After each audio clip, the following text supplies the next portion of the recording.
احتشام صاحب، ایک تو وہی بات آ جاتی ہے کہ اس میں سب سے بڑا جو کوشچن ریز ہو رہا ہے وہ یہی کہ پریکٹیکل روڈ میپ ہمیں نہیں بتایا گیا. اڑان پاکستان میں جو مسنگ فیکٹر ہے اس پہ بڑی کرٹیسزم بھی ہم دیکھ رہے ہیں.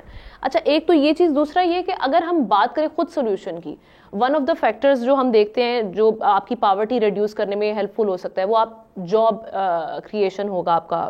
اس کے علاوہ جو آپ کی ایجوکیشن ہے اس کو بہتر کیا جائے. یہ ہم کر کیا سکتے ہیں اس سلسلے میں، اگر آپ کچھ سجیشنز دینا چاہیں؟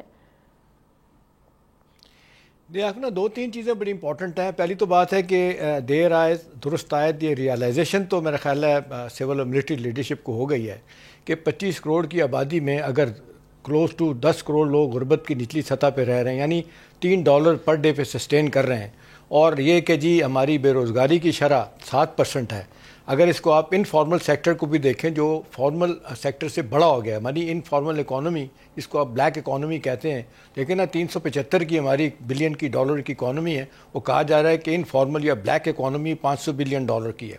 اس کو بھی اگر شامل کریں تو ہم یہ بے روزگاری کی شرح یہ ایک ڈبل ڈیجٹ میں چلی جاتی ہے. لیکن اب فارمل سیکٹر تو آپ کو پتہ ہے جہاں سے آپ ڈیٹا لیتے ہیں، لیکن بے شمار کاروبار ہیں چھوٹے بڑے جہاں پہ لوگ کام کر رہے ہیں اور جس میں آپ دیکھتے ہیں وہ اپنا ڈیٹا دیتے بھی نہیں، بتاتے بھی نہیں. یعنی منیمم ویجز جو ہیں وہ 37,000 ہیں، 10% بھی ہم لوگ نہیں دیتے.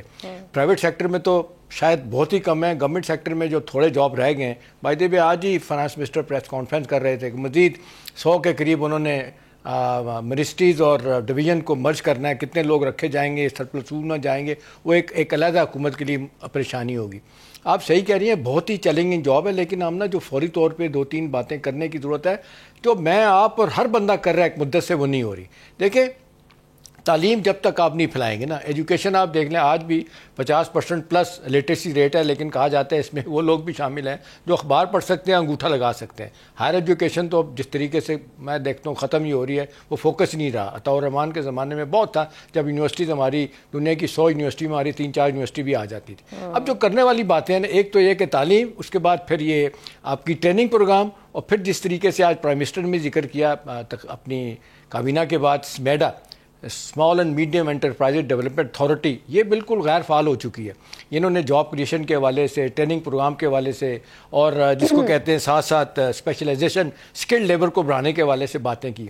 تو میرا خیال ہے باتیں بہت کی گئی ہیں اب تک. اب اچھی بات یہ لگ رہی ہے کہ بار بار سب لوگ یہی کہہ رہے ہیں کہ جی دس ٹائم دے مین بزنس. سبسکرائب کریں اور بیل دبائیں تاکہ کوئی خبر رہ نہ جائے.